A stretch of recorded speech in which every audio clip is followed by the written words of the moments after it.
예, 한 10번 들었는데 기회 주셔서 감사합니다. 그 코리아 스타트업 포럼 의장 한상우입니다.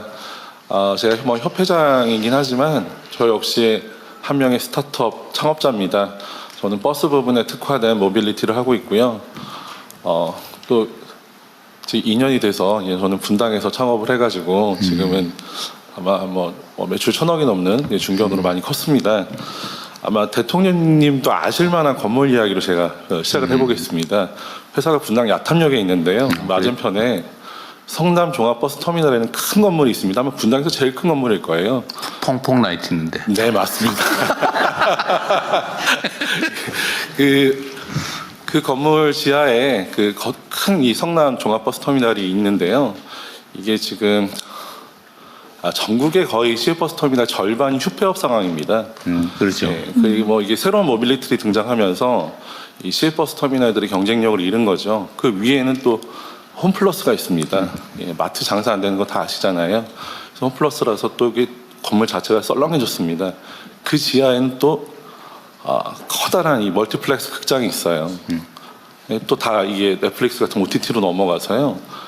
이 건물 자체가 그냥 썰렁해졌습니다. 중간중간에 있는 옷가게들, 뭐 생필품 파는 데들 이런 것들도 쿠팡 같은 모바일 커머스 다 넘어갔죠. 이걸 보고 이제 암울하냐면 사실은 냉정하게 따져보면 제가 도쿄를 가거나 다른 데를 갔을 때 여전히 그런 몰이 잘 돼요. 우리는 그런 몰이 안 되는 게 역설적으로 우리가 디지털 전환에 성공한 거 아닌가. 그리고 그 자리에 저희 디지털 전환하는 회사들, AI 로보틱스 회사들, 그런 회사들이 들어가요. 저만 하더라도 판교에서 그걸로 넘어간 거거든요. 예, 그래서 이게 꼭 나쁜 일이 아니다. 우리의 어떤 산업 구조가 변하고 있다. 상권이 바뀐다거나 뭔가 어떤 경제 이런 부분에 있어서 지금 호황이다 불황이다에 떠나서 구조 자체가 변하고 있는 것이 아닌가라는 생각입니다. 저희 코리아 스타트업 포럼 회원사가 2,600개가 좀 넘습니다. 근데 그 중에서 주요 회원사 한 2, 4사 정도 되는 회사 한 20곳의 시총과 그 고용 인원을 보면 이미 5대 그룹 수준을 넘어섰어요. 대부분 지난 10년간 국가의 이 디지털 전환이라는 큰 정책 흐름 아주 잘 탄 행운을 받은 그런 친구들입니다. 근데 문제는 그 다음이 잘 안 보이는 겁니다. 지금 DX에 이어서 우리 AX, GX 등 이제 어마어마한 기회가 떠고 있는데 창업이 과거의 출산처럼 지금 기울고 있습니다. 그러니까 오늘 지금 모두의 창업이라든지 이런 정책에 아주 절실한 순간이고 이런 부분에서 창업 열풍이 반드시 다시 일어나기를 바랍니다. 그런데 저는 우리가 아무리 정책이 좋다고 보조금 줄 테니까 아예 낳으라 그러면 낳겠습니까? 아이가 낳고 싶어야 낳는 거죠. 창업을 하고 싶어야 하는 건데 이게 돈이 된다, 잘 된다, 기회가 있다 이러면 뜯어 말려도 합니다. 그렇기 때문에 저는 이거 해서 잘 되는 애들 있다. 이런 상징을 세우는 것. 그래서 창업 퀴즈들을 많이 만드는 것. 이런 것들이 정말 중요하다고 생각하고요. 그래서 지금 중기부에서 준비하고 계시는 모두의 창업 프로그램 중에 이 창업 오디션 프로그램. 이거 정말 좀 흑백 요리사처럼 재밌게 잘 만들어서 전 국민들한테 야 이런 스타들이 나오고 또 심사위원 하시는 분들이 더 인기예요. 이런 분들이 해가지고 우리 정부의 이 좋은 뜻이 잘 전달됐으면 하는 생각입니다. 그리고 다시 돌아와서 결국에 이제 우리 오늘 로컬 얘기도 많이 했지만 기술 기반 창업 예전에 그냥 동대문에서 물건 떠다가 부산 서면에서 장사해도 그냥 잘 팔렸어요. 그런데 지금 그런 식의 창업이 되지 않고 다 이 상권이 몰락하고 있지 않습니까? 이 창업이 기술 기반으로 가지 않으면 지금 우리가 과연 경쟁력을 가지고 또 이 AI, AX 시대에 살아남겠느냐는 생각입니다. 저는 이 소버린 AI는 지금까지 대기업 중심으로 진행되고 있고 또 그게 맞다고 봐요. 하지만 결국 산업이 되고 상품이 나오고 돈이 되는 일들은 스타트업들이 AX를 얼마나 잘하느냐에 달려있다고 생각합니다. AX 잘하는 게 진짜입니다. 안드로이드가 우리 게 아니었지만 우리가 제법 DX에 성공을 했습니다. 그래서 경쟁력 있는 서비스를 쏟아내고 빅테크와 경쟁하는 아주 매력적인 시장을 우리 스타트업들이 만들었거든요. 그래서 우리 과학기술 인재들이 이 기술 기반의 창업으로 과감히 나서는 데에는 디지털 전환에서 뭘 성공했고 뭘 잘 못했지 이걸 되짚어보는 게 되게 중요하다고 생각합니다. 의사, 변호사, 회계사, 세무사, 중개사, 택시, 버스, 심지어 전직 직역단체의 저항으로 이 분야의 DX가 시원치가 않습니다. 이 DX가 시원치 않은 게 어떤 문제가 있냐면 이 디지털 전환이 안 돼 있으면 AX도 잘 안 됩니다. 왜냐하면 AI가 학습시킬 괜찮은 자료가 없어요. 그래서 저는 이런 부분에서 결국에 세상 만사 모든 게 귀결되는 게 정치이고, 그래서 현실에 안주하는 그런 정치하시지 마시고 미래지향적인 사회 합의를 이끌어내는 정치를 해주시기 바랍니다. 스타트업이 너무 잘 돼서 지나치게 커서 이 괴물이 되는 경우가 있습니다. 그런 경우는 시장의 실패가 나왔으니까 정부가 개입해도 마땅합니다. 근데 이제 크기도 전에 두드려 맞고 꺾이고 밟히면 누가 창업하겠는가 해서 저는 이 AX라는 아주 큰 기회에 대기업의 이 소버린 AI 베이스에다가 스타트업들이 창의로 AX를 버티컬로 각 산업별 분야별 AX가 나오고, 그 과실이 자영업자 한 분, 다음 배달 노동자 한 분에게까지 다 골고루 전달돼서 대한민국 기술을 승상하고 상공이 발달하고 정말 창업 부국이 되는 그런 길을 열어주셨으면 하는 바람입니다. 감사합니다. 그 말씀하실 기회를 안 드렸으면 큰일 날 뻔했죠. 네, 제가 발언할 걸 줄일 테니까 좀 더 하시죠. 네. 그 옆에서 장관님께서 말씀하시겠다고 하셔서요. 먼저 기회 드리겠습니다. 굉장히 대통령 동의합니다. 이게 이제 창업에 씨앗을 뿌려야 되는데요. 창업 아이디어가 청년들이 어디서 얻기가 굉장히 어렵습니다. 그래서 제 생각으로는 공공기관이 한 R&D, 그 다음에 정부가 가지고 있는 특허, 그 다음에 과기계 출연기관이 가지고 있는 또 특허, R&D 자료, 지식재산처가 가지고 있는 창업 아이디어, 이런 부분을 정부가 내놔야 됩니다. 다 공개를 해가지고요.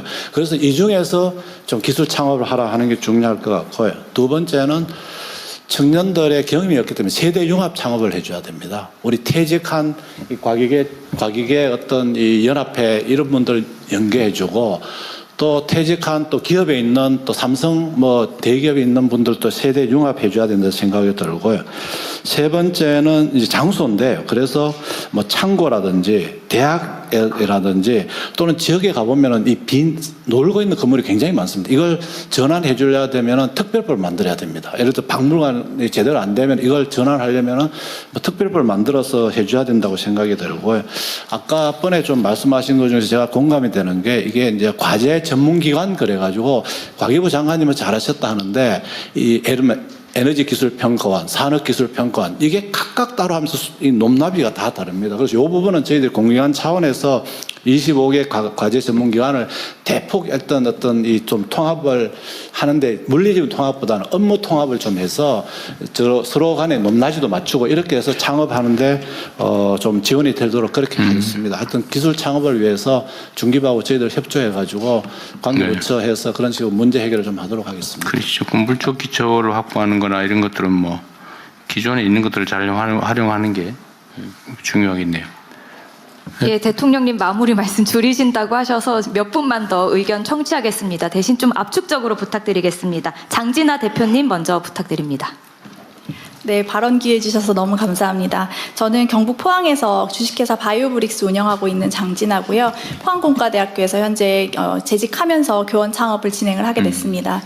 저희 기업 같은 경우에는 주로 이제 바이오 프린팅 인공장기, 조금 더 미래지향적인 그런 사업을 추진을 하고 있는데, 이런 바이오 제약 분야의 산업들이 아무래도 규제와 그리고 굉장히 고도의 비용 투자가 필요한 시설과 그리고 다양한 그런 이제 창업 환경들이 모두 다 한꺼번에 조성됐을 때 시너지가 많이 일어나는 분야이다 보니까 상대적으로 지역에서 성공하는 사례를 발굴하기가 쉽지 않은 것 같습니다.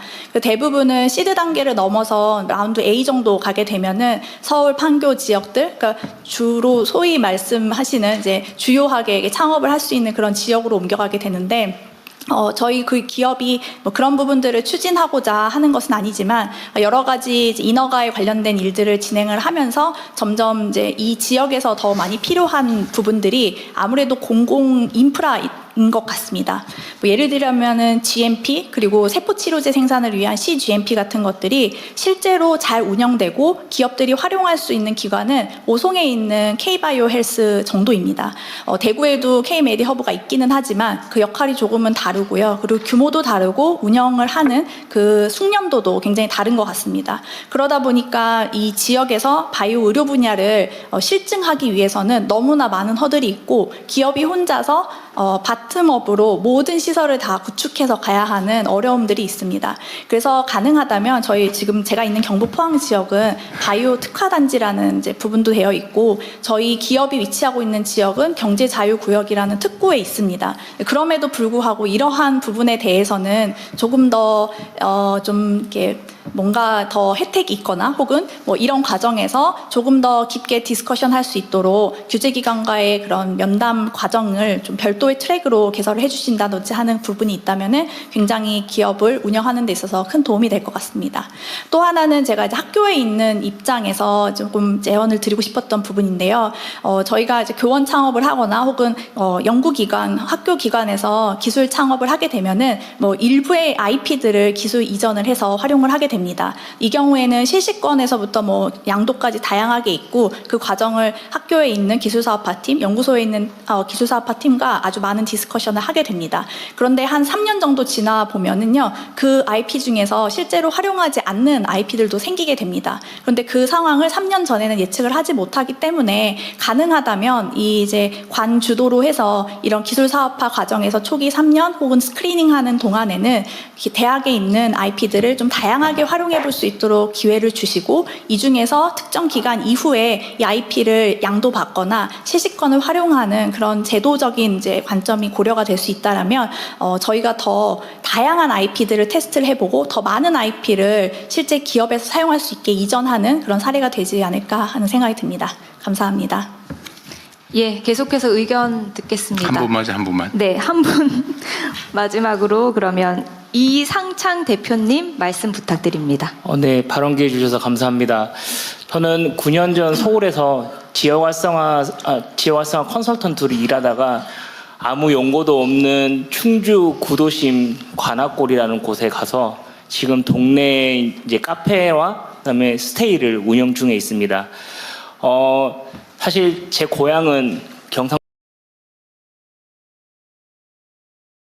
구미고요. 제 아내는 인천입니다. 지방에서 나고 자란 친구들은 부모님도 학교 선생님도 너 여기서 공부해서 이 도시 머물러라 라는 얘기를 잘 듣기 힘듭니다. 그러다 보니까 어쩔 수 없이 밖으로 나갔는데 나갔다가 다시 고향으로 리턴을 하려고 하면 분명한 명분이 필요합니다. 근데 이제 그러지 못했고 제가 지금 이제 있는 이 충주라는 곳은 지역 주민분들은 하루라도 빨리 저희 이제 시내에서 이제 구도심이니까 땅 팔고 집 팔고 나가고 싶어 하는데 저는 이 도시가 충주하면 사과밖에 읽히지 않는 곳에서 사과 말고 새로운 이야기를 만들어내면 충분히 주목받을 수 있겠고 수도권에 비해서 저렴한 가격에 유휴 공간들을 매입해서 안정적인 초기 공간 확보를 한다라면 충분히 승산이 있겠다라고 생각했습니다. 그래서 제가 9년 전에 왔을 때만 해도 유동인구가 2,000명인 곳에서 지금 현재 유동인구 5만 명이고요. 저와 함께하는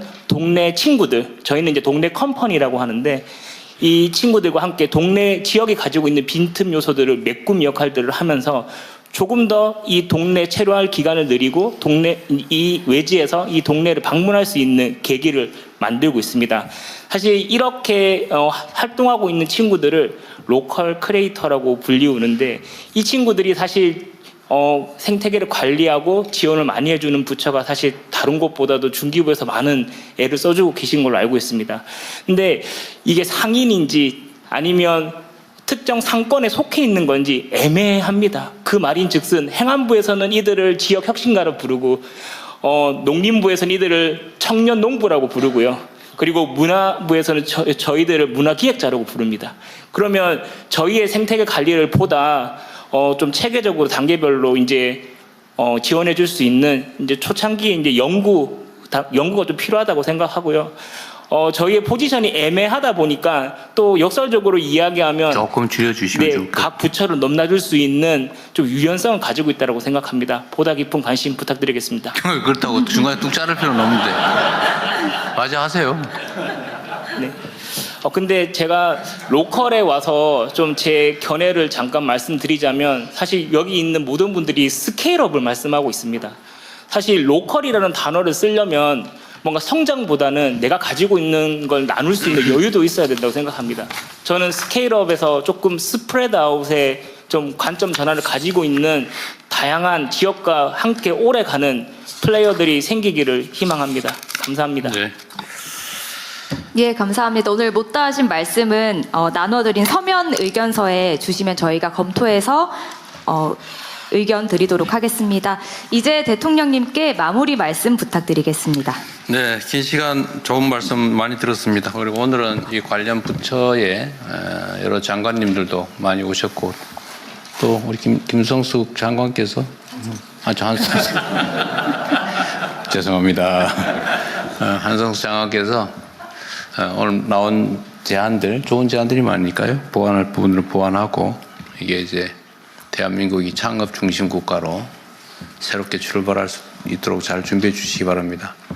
그리고 여기는 뭐 이미 창업하신 분들 또 관련 협회 회장도 계시고 한데 어쨌든 새로운 세대들 또 새롭게 진입하는 창업 희망자들이 성공적으로 창업하고 또 한 번 실패하더라도 다시 꿈을 갖고 일어날 수 있도록 함께 손잡고 나아가 주시길 부탁드립니다. 긴 시간 고생하셨습니다. 고맙습니다. 예, 감사합니다.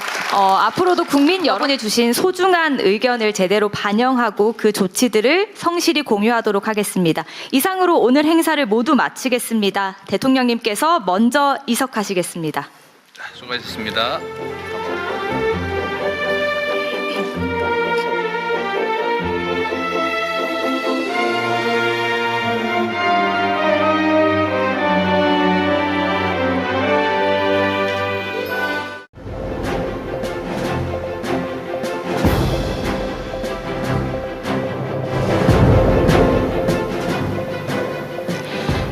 먼저 국민의례가 있겠습니다. 모두 정면에 있는 국기를 향해 주시기 바랍니다. 몸이 불편하신 분들께서는 자리에 앉으신 채로 예를 갖춰주시면 되겠습니다. 국기에 대하여 경례.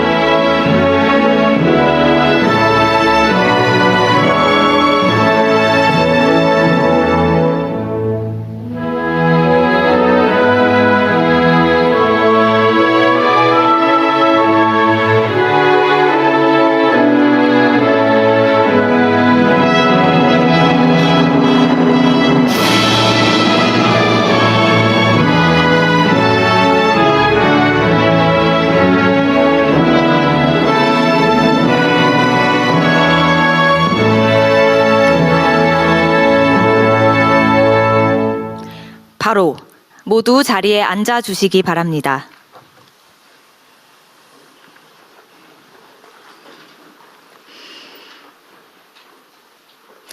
네, 지금부터 국가 창업시대 전략회의 K-스타트업이 미래를 만든다를 시작하겠습니다.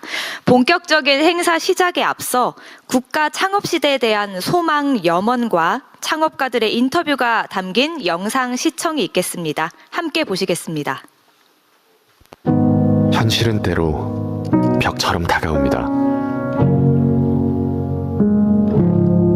시작은 늘 작고 두려움은 늘 큽니다. 그래도 우리는 멈출 수는 없습니다. 우리에게 필요한 건 완벽함이 아니라 기회와 도전이었습니다. 실패는 끝이 아니라 과정입니다. 경험은 데이터가 되고 데이터는 다음 도전이 됩니다. 리피드는 폐식용유라고 하는 새로운 자원을 다루고 있는 스타트업이고요. 사실 지금 와서 돌이켜보면은 정말 이렇게 어리숙하고 미숙했던 점이 많이 보였거든요. 엑셀러레이팅 그런 프로그램에 참여하게 된 게 리피드의 시작입니다. 팀원을 구성하게 됐고요. 아이디어도 더 디벨롭하게 됐고 10주간 매우 스파르타식의 디베이팅과 아이디어 디벨롭먼트, 검증까지 이런 힘든 과정을 거쳤습니다. 정제되지 않았던 날것의 아이디어가 아닌 비즈니스로 갈 수 있는 이런 과정을 많이 도와주셨어요.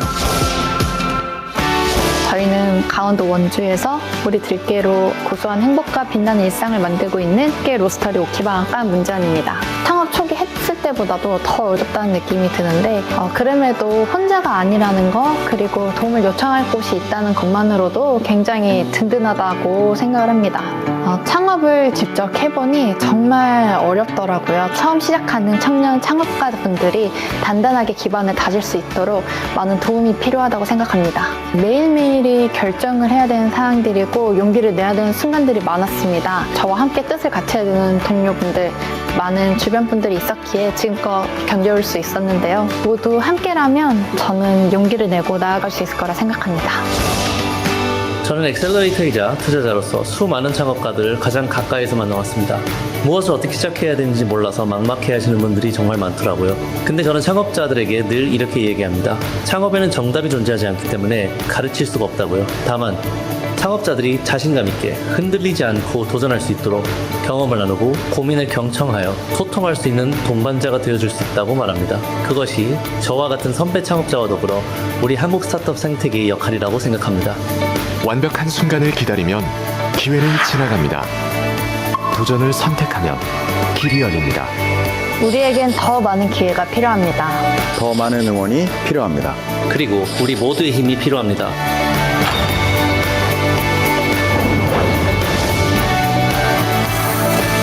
모두의 창업, 대한민국의 미래, 당신의 도전을 응원합니다.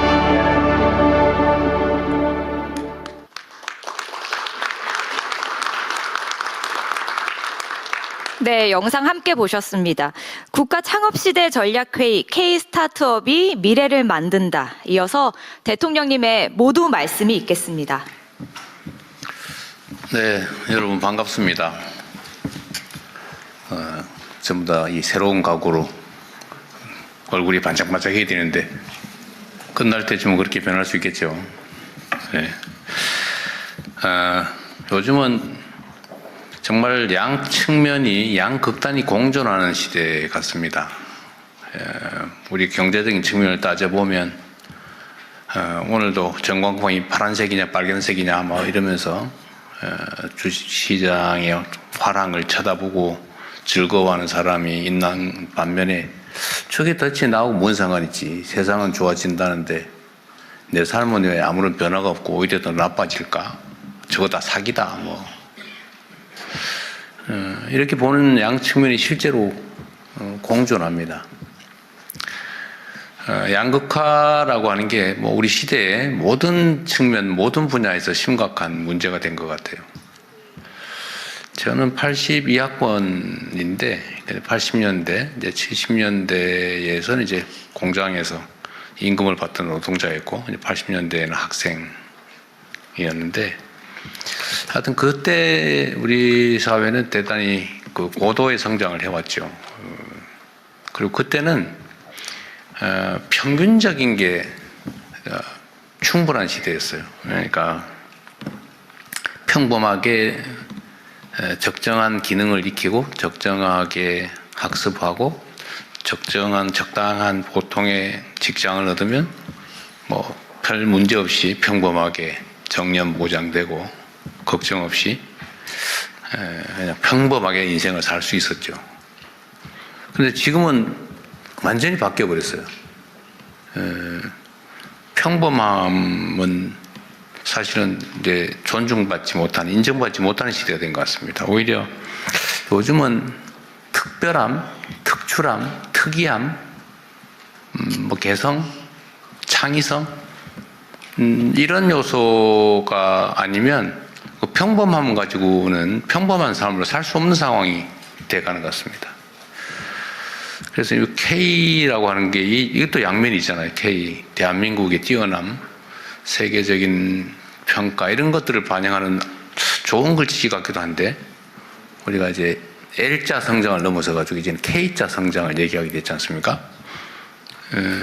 모두가 옛날에는 V자 뭐 성장, 또 L자 성장, U자 성장 이런 얘기하다가 요새는 그게 또 갈라졌어요, 그러죠? 올라가는 데 있고 내려가는 데 있고 K자 성장. 좋아지는 데는 더 좋아지는데 다른 대부분의 경우 또 좋아지지 않더라, 더 나빠지더라, 갈라지더라. 이게 또 양극화죠, 결국은. 그래서 이 불평등 양극화가 격화되니까 사회적인 갈등도 심해지고 또 전체적으로 한꺼번에 성장 발전하지 못하니까 기회가 또 총량이 부족해지고 그러니까 사회적으로 취약한 세대라고 할 수 있는 이제 청년 세대, 이게 신규 진입 세대죠. 새로운 진입 세대인 청년 세대들은 기회가 부족하다 보니까 도전하면 실패할 가능성이 훨씬 많고 또 새로운 기회를 얻기도 어렵고 도전할 기회조차도 주어지지 않는 그래서 사회적 불만도 사실은 커질 수밖에 없는 그런 상황이 돼갑니다. 이 길이 뭐냐? 이게 지금 뭐 경기가 좀 회복되고 좋아진다고 하는데 그건 정말 특정 소수만 그렇다. 그때 해결책이 뭐냐? 일자리는 어떻게 되는 거냐? 뭐 좋은 일자리라고 되게 우리가 대기업, 뭐 공공기관, 뭐 이런 데 몇 군데 치잖아요. 근데 전체 일자리 중에서 뭐 한 1-20% 정도밖에 안 된다. 나머지는 별로 취직하고 싶지 않은 일자리다. 그래서 뭐 그런 데는 외국인 노동자들로 채워지거나 아니면 뭐 차라리 이러니 쉬고 말겠다. 뭐 이런 영역들이 엄청 많아진 것 같아요. 그래서 좀 우리 정부에서도 이 문제를 어떻게든지 돌파구를 찾아보자라고 한 게 결국은 이제 창업이죠. 창업 사회로 가야 한다. 우리 대한민국 국민들은 정말 뛰어난 역량을 가지고 있습니다. 예를 들면 감수성도 그러하고 또 뭐 교육 수준도 그렇고 또 성실함이나 또 집요함, 손기술 그러니까 뭐 기능이죠. 또 사회적인 인프라 모든 여건들이 아주 좋은데 전통적인 방식으로 평범하게 일자리를 고용되는 일자리를 좋은 일자리를 만들어내는 건 한계가 있는 것 같습니다. 최근에 아틀라스라고 그러나요? 인공지능 로봇을 이제 노동 현장에 투입한다고 하니까 막 그 회사는 주가 올라가고 막 각광을 받는데 현장에서는 야, 저 로봇 들어오면 우리 일자리 없어지는데 저 로봇 설치를 막자 뭐 이런 운동을 하잖아요. 그 절박함도 우리가 이해할 수 있죠. 암담하지 않겠어요? 평생 안전하게 지켜오던 일자리가 이제 24시간 먹지도 않고 자지도 않고 빛도 필요 없는 그런 전기만 꽂아주면 막 기가 달아갈 때까지 그냥 무작스럽게 일하는 스스로 기능도 막 개선해 가면서 일하는 그런 인공지능 로봇이 들어온다. 우리 일자리를 대체한다고 하니까 얼마나 공포스럽겠어요. 불안하고. 그럼 결국 우리가 여기에 어떻게든지 대응해야 된다. 결국 방법은 창업이죠. 아까 말씀드렸던 대로 대한민국이 가지고 있는 이 독특함, 개성, 소위 문화라고 하는 게 세계적인 각광을 받고 그걸 통해서 요새는 뭐 음식, 화장품, 성형, 뭐 드라마, 뭐 노래, 뭐 할 것 없이 막 각광을 받아요. 심지어 요즘은 K자 붙여놓으면 아무거나 장사가 된다 그래가지고 가짜 K도 많아졌다고 해요. 예. 가짜 코리아산 이런 것도 많아질 정도로 한국 문화에 대한 또 한국에 대한 선호도가 높아지고 있습니다. 이런 것도 하나의 기회 요인이죠. 이 독특함. 그래서 이 독특함이나 아니면 창의성이나 우리가 가진 강점들을 기회로 좀 만들어 보자라고 하는 게 아마 이 모두의 창업 프로그램 같습니다. 그리고 창업의 방식도 우리가 좀 바꿔보려고 생각 중입니다. 오늘 아마 여러분께서 토론할 주요 주제 중에 하나인데 지금까지는 계속 또 발전해 가는 거죠. 옛날에는 이제 기업들이 수출을 지원했죠. 수출 지원. 그러니까 상당히 큰 기업이죠. 이미 성장해서. 근데 그 다음 단계로 한 게 우리가 스타트업. 그러니까 묘목을 키워주는 사업을 했는데 이번에는 아예 씨앗을 만드는 것 자체를 한번 지원해보자 라고 하니까 오늘 아마 주요 주제가 아닐까 싶습니다. 그러니까 일단 창업한 후에 가능성이 있는 데를 지원하는 스타트업 지원이 우리가 최대치였는데 이제는 거기서 이제 한 단계 더 나가서 아이디어 상태에서 좋은 아이디어가 있으면 시작할 때부터 아예 지원을 정부가 해주자, 또 함께 책임져 주자라고 하는 그런 방식을 생각해낸 것 같아요. 그래서 또 전국적으로 대규모로 경진대회 같은 것도 해보고 붐도 일으켜보고 관심도 끌어내고 그런 것들을 이제 하게 될 것 같습니다. 좋은 방안들을 오늘 토의했으면 좋겠고요. 그리고 이제 구체적으로는 이제는 뭐 로컬 창업이든 테크 창업이든 지방과 청년을 주제로도 주로 창업 얘기를 하게 될 것 같습니다. 구체적인 방법들은 이따가 한번 함께 논의해 보고요. 결론적으로 말씀을 드리면 이제 스타트업 대책이라고 하는 게 과거에 이제 일자리 대책처럼 새로운 이제 일자리를 만드는 것인 동시에 또 새롭게 출발하는 청년들에 대한 청년 정책의 측면도 있는 것 같습니다. 그리고 오늘이 이제 국가 창업 시대, 창업을 국가가 책임지는 또 고용보다는 이제는 창업으로 국가의 중심을 바꾸는 그 첫날이 되지 않을까, 그 대전환의 첫 출발점이 되지 않을까 그렇게 생각합니다. 여러분도 그 출발을 함께하는 우리 첫 동지들이 됐으니까 함께 희망을 가지고 열심히 뛰어보면 좋겠습니다. 여기에 오신 것을 환영합니다. 고맙습니다.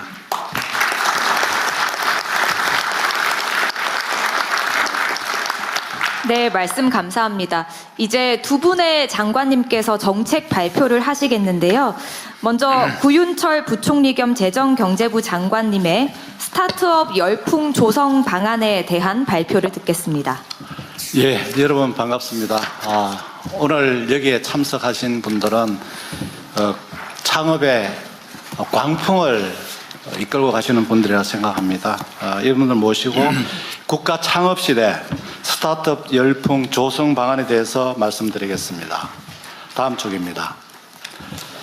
지금 한국 경제 성장은 하고 있습니다만 그 성장의 과실이 대기업, 중소기업 또는 경력자 여기에 집중이 되고 중소기업, 지방, 청년까지는 확산되지 않는 이 K자 성장이 고착화되고 있습니다. 특히 대중소기업 임금 격차가 지속되고 또 수도권, 비수도권 간의 격차가 심화되고 일자리는 감소하고 우리 쉬었음 청년들은 증가하는 몇 가지 일자리를 두고 무한 경쟁하는 그런 지금 현상입니다. 이런 일자리 패러다임을 찾는 것, 즉 일자리를 취업하는 것에서 대통령께서 말씀하신 것 같이 이제 만드는 것, 내가 만드는 것, 창업으로 전환하는 그런 방안에 대해서 오늘 논의하게 되겠습니다. 다음 쪽입니다. 그러나 창업 만만치가 않습니다. 높은 리스크로 인해서 5년간 생존율을 보면은 OECD 평균보다도 한국이 못합니다. 그리고 창업 인프라가 수도권에 집중되어 있습니다. 그래서 이제는 국가가 나서서 창업의 든든한 동반자가 되어서 리스크도 분담하고 아이디어를 가진 누구나 마음껏 창업할 수 있는 열풍 국가 창업 시대를 개막하도록 하겠습니다. 다음 쪽입니다. 전 국민 누구나 아이디어를 가진 사람은 모두가 창업 가능한 창업의 씨앗을 전국 방방곡곡에 뿌리겠습니다. 그리고 이 창업의 씨앗은 테크 창업, 기술 창업 또는 아이디어만 있다면 지역에서 하는 문화, 관광 등의 로컬 창업을 육성하도록 하겠습니다. 이를 위한 창업 생태계도 마련토록 하겠습니다. 다음 쪽에서 자세히 설명드리겠습니다. 첫 번째, 모두의 창업입니다. 전국 방방 어디서나 아이디어만 있다면 서울에 올 필요 없습니다. 지역에서 아이디어를 발전시키고 또 권역별, 영남권, 호남권, 충청권 권역별로 또 경연을 해서 최종 오디션을 거쳐서 최고의 창업자를 선발해서 상금도 넉넉하게, 사업 자금은 철철 넘치게, 이런 파격적인 인센티브를 제공하고 지역에 있는 지방정부, 공공기관, 대학, 기업들 모두가 이런 창업 오디션을 지원할 수 있는 이런 시스템으로 모두의 창업의 씨앗을 뿌리겠습니다. 다음 쪽입니다. 테크 창업을 위해서 과기원 등을 중심으로 한 4개 거점 창업도시를 조성하고 비광역권 6대 창업도시도 조성하는 등을 통해서 방산, 기후테크, 제약바이오, AI, 그린 대전환 등 기술 테크 창업을 지원하겠습니다. 이 테크 창업만 창업이냐? 아닙니다. 지역에서 창의적인 아이디어를 가지고 지역의 관광, 문화를 연계한 로컬 창업 상권 50곳을 육성하고 또 글로벌 창업도 저희들이 지원하겠습니다. 로컬 창업이 스케일업 하도록 지원하겠습니다. 창업 생태계를 위해서 메가 특구 창업지역 규제 특례를 추진하고 공공 데이터는 과감하게 개방하고 1조 원 재도전 펀드를 조성해서 지원토록 하겠습니다. 누구나 실패하는 자는 없게 만들도록 하겠습니다. 또한 수요 대기업과 스타트업을 연계하는 개방형 혁신을 추진하겠습니다. 다음 쪽입니다. 국가와 민간 그리고 대한민국 모든 사람이 함께 열풍 국가 창업 시대를 열어서 국민 모두의 창업으로 모두의 성장을 만들어서 열풍을 넘어서 광풍의 창업 시대를 열어나가겠습니다. 감사합니다. 네, 우리 부총리 발표 내용 다른 거는 귀에 잘 안 들어오는데 철철 넘치게 그건 딱 좋은 거예요. 그 진짜예요? 진짜 그래 할 거죠? 예, 철철 넘치도록 하겠습니다. 그만 쪼잔하게 막 지금 하지 말고. 네, 알겠습니다. 선정이 되면 제대로. 네. 예, 감사합니다. 이어서 한성숙 중소벤처기업부 장관님께서 모두의 창업 프로젝트에 대해서 발표해 주시겠습니다. 네, 안녕하세요. 중소벤처기업부 장관입니다. 대통령님께서 오늘 창업 중심 사회를 여는 첫날이라고 말씀을 해주셨는데요. 그 창업 중심 사회의 첫 번째 프로젝트 모두의 창업의 세부 내용을 설명드리게 되니까 훨씬 더 정말 잘해야 되겠다는 각오가 세집니다. 사실 이 불확실한 세상에 도전해서 새로운 업을 만들고 또 개척해가는 창업가들이 굉장히 많이 등장하기를 기대하면서 또 그들의 시작을 돕기 위해서, 스타트를 돕기 위해서 이번 프로젝트를 설계했습니다. 설계하는 과정 중에 저희가 바꿔야 할 부분부터 먼저 정했습니다. 창업정책의 방향이 지금까지는 지원 사업 심사 선정의 구조에서 창업의 인재, 즉 사람에게 집중 투자하는 구조로 방향을 과감하게 전환하기로 했습니다. 누구나 아이디어가 있으면 일단 창업을 도전해 볼 수 있도록 해야 합니다. 정부는 그 혁신에 투자하고 그리고 실패가 자산이 되는 환경을 조성하는 데 집중할 생각입니다. 이제 시작할 모두의 창업 2026은 창업가의 도전과 그리고 선배 창업가들의 멘토링 그리고 그들 간의 경쟁을 통해서 경연 속에서 경연을 결합한 창업 인재 발굴 플랫폼으로 설계했습니다. 그래서 5,000명의 도전자들이 1년 동안 창업가로 성장할 수 있는 경로를 설계했습니다. 100곳의 창업기관에서 500명의 선배 창업가들이 후배들의 멘토링에 적극 참여하고 그리고 1,600명의 전문가들이 원스톱 지원센터를 통해서 창업 과정 중에 겪게 되는 여러 가지 질문에 대해서 답변하고 성장의 방향을 조언해드리는 구조입니다. 모든 과정은 창업 포털을 구축해서 창업가와 조언자 그리고 투자자들이 매칭되고 그 기록이 남고 서로 연결되도록 하는 구조를 만들어 가겠습니다. 또 이 오디션은 지역과 광역, 전국 단위의 경영을 통해서 100명의 창업 인재들을 선발하게 됩니다. 3단계의 경연을 거치는 동안 도전자들에게는 자금과 또 선배들의 조언 그리고 인공지능 솔루션도 지원됩니다. AI 기술을 활용해서 다양한 창업들이 넘쳐날 것이 기대됩니다. 최종 선별된 100명에게는 1억 원의 창업 자금과 그리고 대국민 창업 무대에 오를 자격을 부여해서 이 과정을 TV 창업 오디션으로 제작해 갈 계획입니다. 최종 우승자에게는 총 상금 5억 원과 또 벤처 투자 자금 5억 원이 함께 제공됩니다. 500억 원 규모의 창업 열풍 펀드를 조성하고 또 창업 포털에 등록된 창업가들의 후속 투자 유치와 기업 설립에 필요한 부분들도 계속해서 지원하는 체계를 만들겠습니다. 도전 과정에서 실패하는 분들도 많이 나타날 것입니다. 이들의 자산들이 계속 남아서 이들의 자산이 되도록 하는 제도를 보완하고자 합니다. 모두의 창업에서 쌓은 경험과 활동들은 도전 경력서 형태로 기록하고 저장해 두겠습니다. 정부의 사업 지원을 할 때나 후속에 일어날 창업 도전에서도 활용될 수 있는 기준도 마련하겠습니다. 청년의 재도전을 응원하는 청년 도전 학교를 만들어서 서로의 경험을 공유하고 또 기업가 정신을 되새기고 재도전할 힘과 동료를 찾는 장으로 만들어 가겠습니다.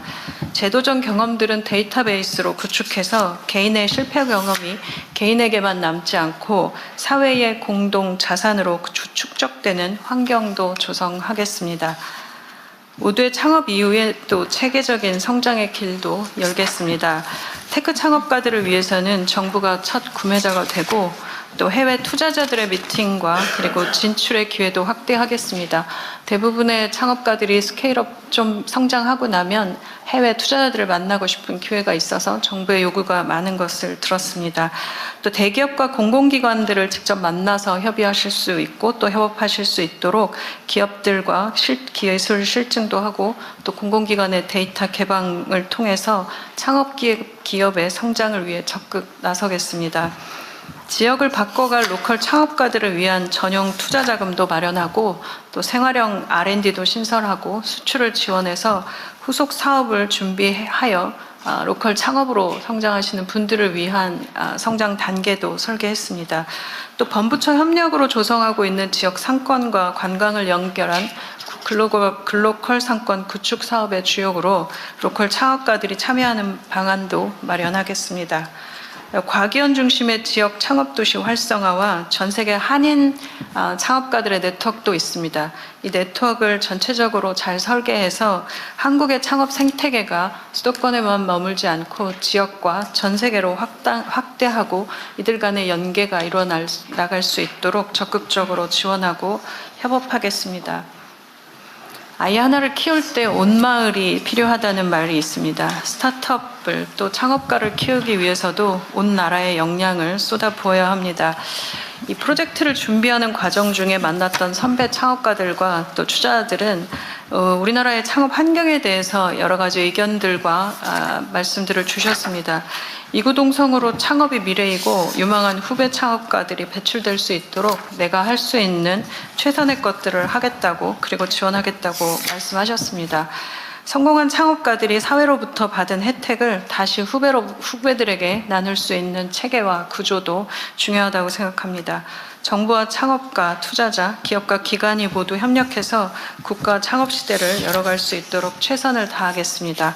오늘 말씀드린 모두의 창업 이후에 지역 창업도시, 로컬 창업, 방산, 기후테크, 제약, 바이오 등 분야별 딥테크 혁신 스타트업 열풍 방안도 지속적으로 발표될 예정입니다. 많은 관심과 추가적인 제안도 부탁드리겠습니다.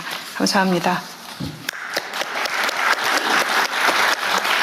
이게 올해 1회만 기획한 거예요? 아니면? 아닙니다. 올해가 1회입니다. 아니, 올해에 시작해서 한 번만 하는 거예요? 아니면 뭐 필요하면 두세 번 더 할 수도 있는 거예요? 지금 현재는 1회로 생각하고 있는데요. 올해 한 번?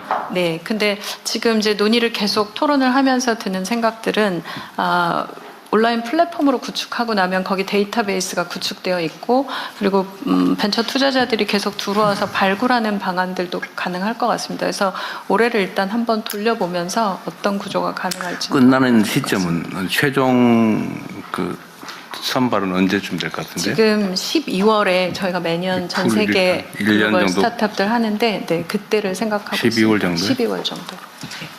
3월 정도에 시작을 해서 12월에 끝내는 스케줄 정도로 생각합니다. 한번 해보고 네. 이게 하나 끝나고 또 하나 새로 시작하고 이렇게 하면 너무 기회 총량이 좀 적을 것 같고 네. 이게 1회 이거 이제 완결적으로 끝날 때까지 예산 규모가 지금 현재는 2천억 정도 준비하고 있습니다. 그러니까 한 번 오디션에 1회 200명. 아니, 그게 아니고 이제 네. 이거 지금 3단계에 걸쳐서 그러니까요. 진행이 됩니다. 오디션. 이거를 오디션을 해서 이제 10,000명 정도가 참여하는 네, 네. 근데 시작해서 쭉 해가지고 줄여나갈 거 아니에요. 예, 이렇게. 예. 그래서 최종 네. 1등 선발을 하고 거기 10억 정도 지원을 해줄 거다 그런 건데 네. 그걸 한 번 할 거 아니에요. 현재는 지금 예, 한 번 하는데 그거 한 번 하는데 얼마 드냐고. 지금 그 한 번 지금 하는데 중소벤처비서관입니다. 네. 전체 네. 창업 열풍 펀드 포함해서 1,000억 원 요거 한 번 하는데 네, 네. 준비되어 있습니다. 1,000억 원 정도. 저는 이걸 이제 1년에 한 번 이거 너무 적은 것 같다는 생각이 들어서 그래요. 근데 물론 뭐 하다가 이거 영 아니다, 뭐 별로다, 그건 모르겠는데 창업 열풍, 뭐 국가 창업 시대 이러면서 이거 1년에 한 번 해가지고 예를 들어 3월달 출발 1진, 5월 출발 2진, 뭐 7월 출발 3진, 네. 뭐 이럴 수도 있잖아요. 저도 사실 기획 단계에서는 이제 그런 구조를 좀 생각을 했었는데 1차적으로 한번 좀 짜서 네. 그다음에 저는 3개월 단위 정도로 분기 단위로 한 1년에 4번 3, 4회 정도는 돌리는 건 가능하지 않을까 생각합니다. 그래야 되지 않을까 싶어요. 예, 예. 예. 저도 사실 그렇게 돼야 후속도 가능하고 그러니까 또 그래서 서로 프레임들이 예. 만들어질 것 같은데. 대부분 이제 지금 여기 옆에 엔틀러 코리아 대표도 계시지만 이 창업 그 지원 시설 창업 보육 기관들이 한 3개월 단위로 짧고 작게 실패하는 경험들을 굉장히 자주 주고 그러고 나면 2-3번 정도 뒤에 하는 네. 창업이 가장 성공적이라고 합니다. 어쨌든 이게 아마 예산 확보된 예산이 없고 그 추경이 언제 될지 몰라서 그러는 것 같은데 네. 저는 이걸 약간 쪼개서 쓰고 네. 그 후반기 부분은 추경해서 확보해서 해도 될 것 같아요. 네, 저는 적극적으로 하고 안 되면 제가 찾아다니면서 여기 VC협회 회장도 와 계신데 모두 다 좀 적극적으로 그래 해도 지원하시겠다는 되고. 분위기도 있습니다. 네. 공공기관이나 공기업 쪽의 사업으로 일부 뭐 할 수도 있고 네. 그 방법은 여러 가지 있을 텐데 하여튼 이게 첫 출발이 잘 되면 네. 안 되면 중간에 그만 그래서 두는 제가 거고. 원래 이제 서비스 만들면 베타 테스트 해가지고 제대로 잘 되면 오픈하는데 잘 해보겠습니다. 네, 이게, 그러세요. 네, 이제 참석자 여러분의 의견을 들어보겠습니다. 오늘 다양한 창업가 분들과 전문가 분들이 참석해 주신 만큼 주제를 3가지로 나눠서 논의해 보면 좋을 것 같습니다. 대통령님께서도 말씀 주셨지만 모두의 창업 프로젝트에 관한 의견, 그 다음에 창업 후의 지속 성장을 위한 정부의 역할, 그리고 지역 창업 생태계 활성화, 이렇게 3가지 분야로 나눠서 이야기를 나눠보면 좋을 것 같습니다. 그리고 앞서 안내드렸지만 시간 제약상 모든 분들의 의견을 현장에서 충분히 듣기가 어려울 수 있습니다. 그래서 자리에 저희가 서면 의견서 비치해 드렸습니다. 작성해 주시면 저희가 취합한 뒤에 꼼꼼히 검토해서 답변 드릴 수 있도록 하겠습니다. 먼저 중기부 장관님께서 발표하신 모두의 창업 프로젝트에 관해서 이제 창업을 생각하시는 분들이나 최근에 창업하신 분들이 궁금하신 점도 많을 것 같고요. 보육기관에서도 의견 주실 수 있을 것 같은데 앉으신 자리에서 손을 들어주시면 제가 지명하도록 하겠습니다. 지명되신 분께서는 마이크 켜주시고요. 소속과 성함 밝혀주시고 의견 부탁드리겠습니다. 혹시 의견 있으실까요? 예, 제일 먼저 손을 들어주셔서 제 앞에 계신 박상희 교수님께 먼저 기회 드리겠습니다. 안녕하세요. 경희대학교 박상희 교수입니다. 저는 이제 로컬 창업, 모두의 창업 중에서도 로컬 창업에 좀 관심이 많습니다. 왜냐하면 이제 이게 이 발표해 주신 내용에서도 나왔지만 지역의 고유한 자원이나 생활 문화를 기반으로 브랜드, 콘텐츠 또 이제 경험으로 만들어내는 거지 않습니까? 그러다 보니까 이 로컬의 고유 자원이기 때문에 다른 지역이나 다른 나라에서 쉽게 모방할 수가 없습니다. 그래서 이런 로컬 브랜드나 창업들이 많아졌을 때 지역의 경쟁력이 되고 이게 도시의 경쟁력이 되기 때문에 결국에는 이게 합집합이 됐을 때 국가 경쟁력이 되는 거거든요. 그래서 우리는 간혹가다 테크 창업이나 로컬 창업했을 때 테크 창업은 굉장히 고도화되어 있고 기술 중심적이라서 굉장히 중요하다고 생각을 하고 간혹가다 로컬을 조금 이렇게 저하게 보는 경우가 있는데요. 중장기적으로 보면 로컬 창업이 굉장히 중요한 시대라고 생각을 합니다. 그런데 그 중기부에서 23년도부터 시범 사업으로 운영하던 게 있어요. 로컬 콘텐츠 중점대학이라는 사업입니다. 이 사업이 무엇이냐면 이제 지역 대학들이 역할들이 굉장히 축소되었지 않습니까? 그렇기 때문에 그런 축소된 그 역할을 창업 창업의 플랫폼으로 사용하자. 그리고 또 지역의 이제 소상공인이나 이런 분들한테는 대학이 가지고 있는 역량, 결국에는 기술이나 디자인이나 마케팅 역량들을 나눠주는 굉장히 상호 보완적인 이제 그런 사업입니다. 그래서 이 사업 내에서 학생들이 그 상권에 들어가서 그 상권이 비는 시간대에 혹은 유휴 공간이 된 곳에서 예비 창업들을 이제 해봅니다. 그러니까 상대적으로 굉장히 안정장치를 걸고 창업을 실험해 볼 수 있는 사업이거든요. 그래서 저는 이 모두의 창업이 굉장히 좋은데요. 이런 로컬 콘텐츠 중점대학이라는 시범 사업이 있기 때문에 이걸 좀 적극적으로 활용을 해주셨으면 좋겠습니다. 그래서 우리가 왜 대학가요제 이런 것도 있잖아요. 그래서 대학 창업 대회처럼 이런 것들이 모두의 창업으로 연결될 수 있는 프리 인큐베이팅 뭐 이런 것들을 대학의 이제 역할로 주시면 굉장히 좋을 것 같다는 생각이 듭니다. 그리고 저는 이제 사실은 예술 디자인 대학에 있거든요. 시각 디자인 학과입니다. 그러다 보니까 창업을 할 때 문화 예술 창업 쪽을 많이 다루는데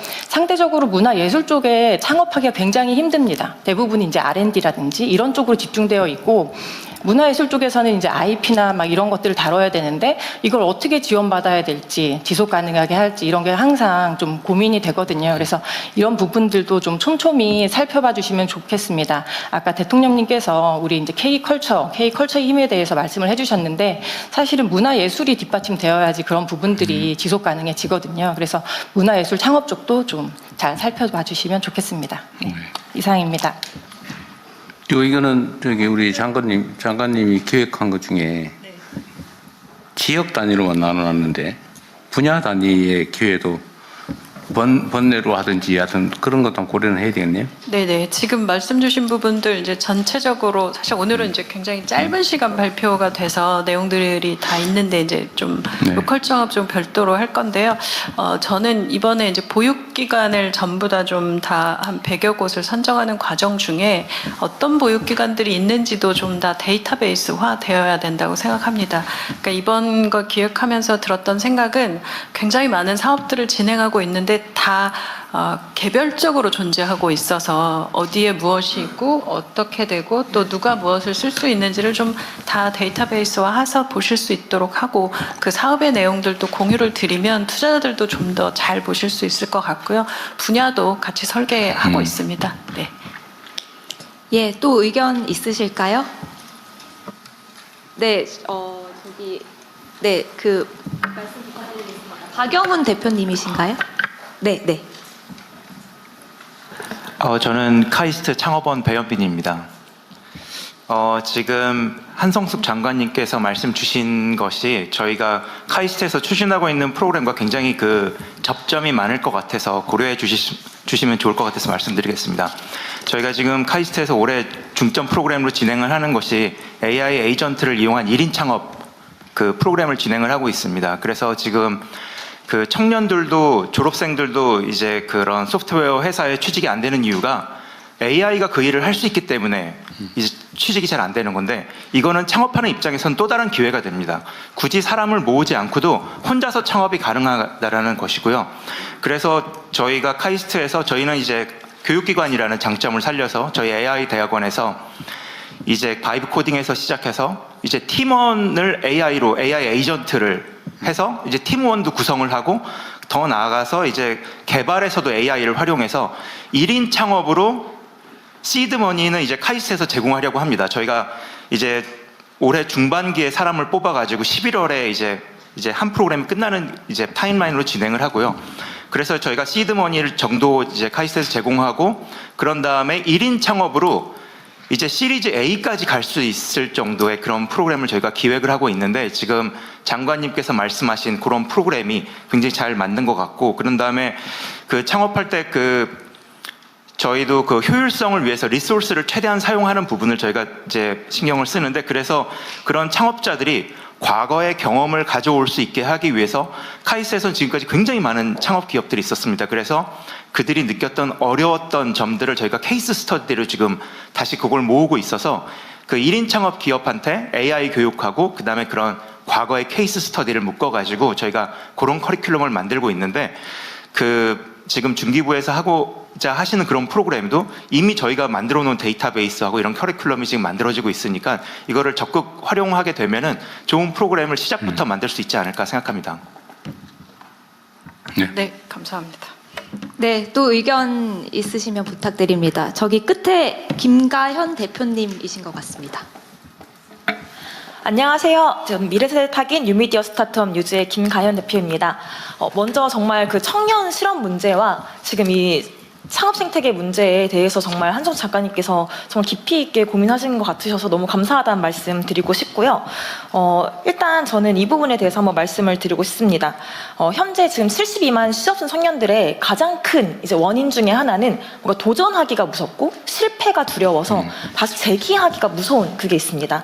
그래서 전 정책 제안으로 크게 두 가지를 드리고 싶은데요.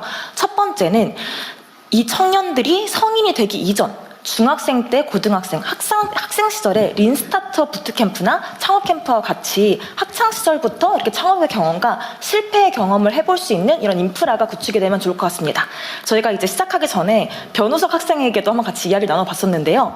창업 캠프에서 실제로 창업을 경험해봤었던 그 경험이 엄청나게 큰 도움이 됐다고 하더라고요. 그래서 중고등학생 때 뭔가 내가 도전하고 실패해도 괜찮다라는 시기에는 이런 도전의 경험을 많이 쌓고 지금 이런 실패에 대한 낙인이 두려운 청년 세대들에게는 아까 전에 장관님께서 말씀 주셨던 이 성실 실패 이 경험이 굉장히 중요하다라는 생각이 들었는데요. 실제로 지금 실리콘밸리와 해외에서는 굿페일 제도라고 해서 실제로 좋은 실패 케이스를 이렇게 같이 축제장으로 공유하고 또 페일콘이라고 해서 굉장히 다양한 분야의 스타트업들이 서로의 실패 경험을 축제의 장처럼 나누는 그런 문화가 있습니다. 근데 아직 우리 대한민국에서는 이런 실패의 경험이 용인되는 문화가 아니기 때문에 그래서 더더욱 스타트업 창업가들이 좀 우울증이라던가 이런 스트레스가 심한 것 같아요. 그래서 조금 제안을 드리자면 실패 경력서라고 이제 워딩을 써주신 부분이 있는데 아직까지는 우리나라 청년들이 실패라는 단어를 두려워하기 때문에 굿페일 제도라던가 굿페일 인증 이런 식으로 그들의 도전이 의미가 없지 않았다 이런 식으로 조금만 워딩을 조금 굿페일로 바꿔봐도 어떨까 이런 생각을 해봤고요. 그 테크 창업 같은 경우도 실제로 문과생들 같은 경우는 지금 굉장히 아까 로컬 창업과 테크 창업 둘 중에서 기회를 얻기가 좀 힘든 상황이 있습니다.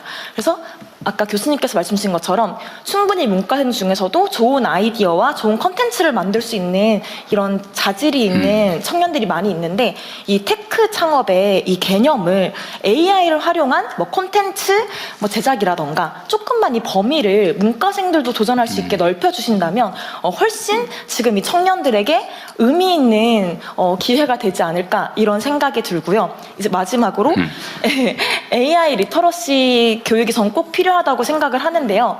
제가 실제로 대학생들을 좀 창업 교육을 해본 적이 있었는데 AI 툴을 구독하는 것도 부담을 가지더라고요. 그래서 AI 툴 바우처라든지 이런 식으로 아이디어가 있는 친구들이 AI 이제 구독을 조금 지원을 받아서 뭔가 도전해 볼 수 있는 이런 것들이 만들어지면 좋겠다라는 생각이 들었습니다. 그리고 이 리터러시 바우처에 꼭 소프트웨어적인 것이 적용됐으면 좋겠다라는 생각이 있는 게요. 실제로 지금 미국이나 해외에서는 이제 AI 정신병이라고 해서 AI로 인해서 너무 확증 편향, 하나에 쏠리는 어떻게 보면 대통령께서 말씀 주셨던 양극화에 이런 문제들이 생겨날 수 있기 때문에 창업을 할 때에도 단순히 기술적인, 도구적인 이런 교육뿐만이 아니라 이게 어떤 의미를 가지는지 소프트웨어적인 이런 리터러시 교육까지 같이 이루어진다면 훨씬 의미 있는 아이템들이 만들어지지 않을까 그런 생각이 듭니다. 감사합니다. 중소기업부 장관님이 자주 토의를 하면 재밌겠는데? 사실 이게 끝나고 나면 이제 그 자문단을 만들어서 기획을 같이 할 예정이긴 합니다. 네. 그때 같이 협력해 주시면 좋을 것 같고 우리 김가혁 선생, 김가혁 대표 말씀 중에 제가 이렇게 하나 코멘트를 좀 더 붙이면. 우리 세대에서는 유행을 했는데 요즘은 그 얘기하면은 큰일 나는 말이 있어요. 그게 뭐냐면은 실패는 성공의 어머니. 그 다음에 젊어서 고생은 사서도 한다. 그거 있잖아요. 근데 요즘 그러면 잘못하면 빤만수가 했죠. 근데 이 말이 그러니까 실패의 경험이라고 하는 거, 그 경험이 얼마나 중요한 것인가를 사실 우리 선대들, 선조들은 아는 거죠. 근데 그 사실은 지금도 변함이 없어요. 이 실패해보지 않으면 정말 위험한 인생이 될 수 있습니다. 거기서 사실 엄청난 자극도 생기고, 사실은 우리가 여러 가지 교육 학습을 받는데 체험 학습이 최고의 학습이거든요. 직접 부딪혀 보는 거. 근데 이게 지금, 근데 요즘은 한번 기회도 잘 없고, 도전해볼 기회도 별로 없고, 실패하면 빗덩어리 되거나 아니면 소위 루저로 찍혀가지고, 반드시 정말 일발필살의 기회만 해야지 실패할까 하면 안 된다. 이런 강박관념도 생기는 것 같아요. 근데 그러지 않게 만드는 게 정말로 중요하고, 그래서 우리 중소기업 부장관한테도 제가 말씀을 드렸던 것처럼, 이 실패라고 하는 게 그렇게 고통스럽거나 아니면 그 전과가 아니다. 그러니까 이게 경험이고, 이거는 자산이다. 이렇게 생각할 수 있게 이제 사회적 분위기를 만들어야 됩니다. 그래서 좀 과감하게 도전하고, 실패하면 툭툭 털고, 다시 또 새롭게 출발할 수 있고, 또 그걸 옆에서도 당연시 여기고, 똑같은 조건이라면 경험 많은 사람, 즉 실패 많이 한 사람에게 기회를 주고, 그래야 도전하는 사회가 될 수 있을 것 같아요. 정말 중요한 지적을 해주신 것 같습니다. 감사합니다. 네, 그리고 조금 전에 의견 주셨던 김가현 대표님께서 오늘 여기 오셔서 변우석 학생분과 이야기를 나누셨다고 하셨는데 바로 옆에 계신 분을 말씀하신 것 같아요. 오늘 이 자리에 유일한 10대 참석자라고 제가 알고 있거든요. 혹시 네, 덧붙이시고 싶은 의견이나 이렇게 말씀 있으실까요? 아까 대통령님께서 말씀하셨던 체험학습이 되게 중요하고 또 도전해보고 실패해보는 경험이 중요하다. 이런 거를 제가 이번에 방학 때 상업캠프 갔다 오면서 되게 많이 느꼈거든요. 일단은 대한민국의 창업 씨앗을 키우기 위해 고등학생들을 대상으로 한 창업캠프의 확대를 제안드립니다. 현재 고등학생들은 창업을 교과서에서만 짧게 접할 뿐이고 학업 중심 환경 속에서 관심을 가지기 어려운 경우가 많습니다. 그래서 이러한 이유로 저는 이번 방학 때 2박 3일간 가천대학교에서 진행된 사업캠프에 참여하게 되었고, 그 경험은 창업에 대한 인식을 크게 바꾸게 되는 그런 계기가 되었는데, 팀원들과 함께 아이디어를 발전시키고 이제 대학생 멘토분과 전문가의 조언을 받는 그 과정에서 이제 창업은 막연한 이야기가 아니라 현실적인 활동으로 느껴졌고, 특히 캠프 이후에는 창업에 대한 생각이 많이 달라졌는데요. 앞으로 대학생이 되어서도 창업 동아리에 가입해 창업 활동을 계속 경험해보고 싶다는 목표가 생겼습니다. 이 경험을 통해 느낀 점은 고등학생들에게 아까 말씀하셨듯이 참여형으로 몰입할 수 있는 창업 캠프와 같은 교육이 훨씬 효과적이라는 점입니다. 따라서 이러한 고등학생 대상 창업 캠프가 더 많은 학생들에게 확대된다면 국가 창업 시대를 이끌 미래 세대로서 키우는 데 되게 큰 도움이 될 거라 생각합니다. 감사합니다. 고등학생 별도리 이거 하나 만들어도 되겠다. 저 지난번에 사실 규모를 좀 줄였어요. 네, 창업 캠프 갔었는데 그때 이제 그 친구들이 했던 얘기 중에 기억이 나는 게 정말 정답이 없는 문제를 처음 풀어보는 것 같은 느낌이 나는 거죠. 시험 문제에만 국한돼 있다가 답이 없는 문제를 2박 3일 동안 동료들과 같이 풀면서 이 문제를 해결하는 과정의 즐거움을 알게 됐다 해서 이 부분은 저는 정말 굉장히 학생들에게도 중요한 경험이 될 거라고 생각됩니다. 한번 설계해 보겠습니다. 네. 네, 그리고 모두의 창업 프로젝트와 관련해서 또 의견 있으실까요? 네, 전화성 회장님, 네, 말씀 부탁드립니다. 우리 장관님들도 여러분 지금 나와 계신데 혹시 꼭 코멘트 붙일 게 있으면 말씀하도록 하십시오. 우리 금융위원장도 오시고 공정거래 금융위하고 공정거래요. 자꾸 헷갈려. 맞아요. 2억 원. 2억 원이 왜 2조 원으로 하든지, 이경원으로 하든지 그래야지. 네, 저는 초기 투자 엑셀러레이터 협회장을 맡고 있는 전하성입니다. 사실 그 K-팝의 경쟁력 자체가 그 기획사들의 역량이 유효했기 때문에 사실 글로벌 한류를 만들어냈다고 생각합니다. 저희 엑셀러레이터는 그 입법명이 창업 기획자입니다. 말 그대로 창업을 기획하고 보육하고 교육하고 투자까지 맡아서 하고 있는 그런 회사이고, 저도 현재 지금 CNG테크라는 엑셀러레이터 회사를 제가 2003년에 설립해서 저희 자체 소프트웨어 사업을 해 나가면서 또 후배 창업가들에게 약 600개 기업에 저희가 한 900억 원 정도 투자를 하면서 이렇게 상생하는 모델을 만들어가고 있습니다. 사실 그 이번에 모두의 창업 이런 경진대회, 모두의 창업 아이디어만 가지고도 창업할 수 있다라는 이런 계획은 굉장히 훌륭한 계획이라고 생각을 합니다. 저희가 좀 제가 건의드리고 싶은 내용은 창업기획자가 지금 이제 한 10년 정도 됐습니다. 그래서 될 만한 아이디어를 발굴하고 또 같이 창업을 기획하고 또 보육할 수 있는 여러 경험치가 사실 체계화돼서 나름대로 프로세스가 정립이 된 상태입니다. 현재 503개의 창업 기획자, 그러니까 엑셀러레이터가 있습니다. 그래서 이 모두의 창업 프로젝트에 전국에 있는 503개 창업 기획자들이 참여해서 또 정말 로컬 창업이라든지 테크 창업 이런 부분들을 좀 체계적으로 같이 기획하고 같이 보육하면서 투자한다면은 이 프로젝트가 훨씬 더 성공 확률이 높아질 거라고 생각합니다. 네, 감사합니다. 그거는 우리 장관님 기획 내용이 들어 있는 것 같네요. 네, 네. 예, 감사합니다. 이 모두의 창업 프로젝트 외에도 이 창업 후의 성공 가능성을 높이는 방안이라든지 지속 가능과 관련한 이야기도 들어보겠습니다. 혹시 의견 있으신 분 계실까요? 제가 뒷모습만 보이는데요. 박대희 회장님께 말씀 부탁드리겠습니다. 네, 전국 창조경제혁신센터 협의회장을 맡고 있는 박대희입니다. 네, 창업경제라고 했으면 금방 직관적일 텐데 이름이 좀 어렵습니다. 씨앗부터 관심을 가져주셔서 오히려 저희 전국에 있는 지역 창업 생태계를 맡고 있는 창조경제센터 입장에서는 씨앗을 계속 만들어 왔습니다. 근데 그 과정에서 이번 모두의 창업에 딱 하나가 더 부과됐으면 좋겠다는 생각이 있습니다.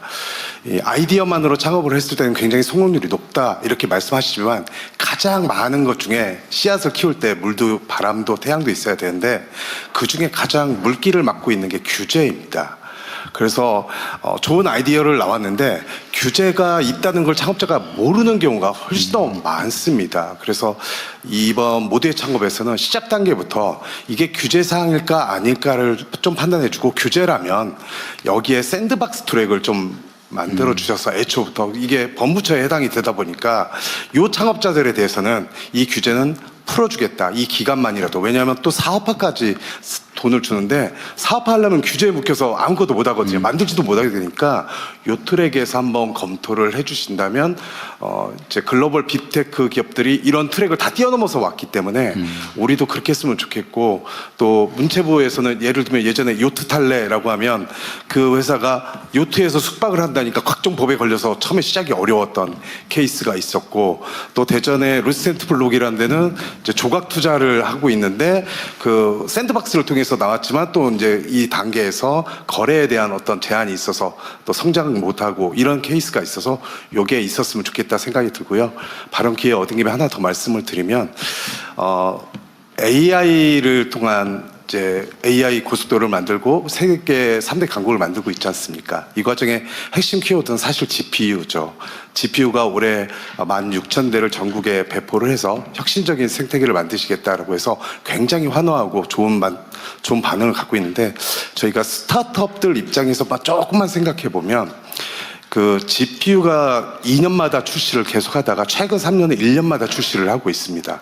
그 얘기는 뭐냐면 연산 처리 속도가 예전보다 수십 배씩 빨라지는 것을 새 모델로 만들고 있다는 거죠.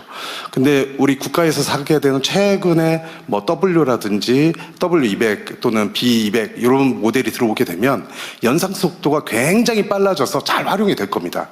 근데 성능적으로 보면 2년 정도 사용하게 되면 학습량에 대해서 굉장히 성능이 잘 돌아가는데 이 부분이 이제 추론적인 부분에서는 이제 성능이 좀 떨어지기 시작합니다.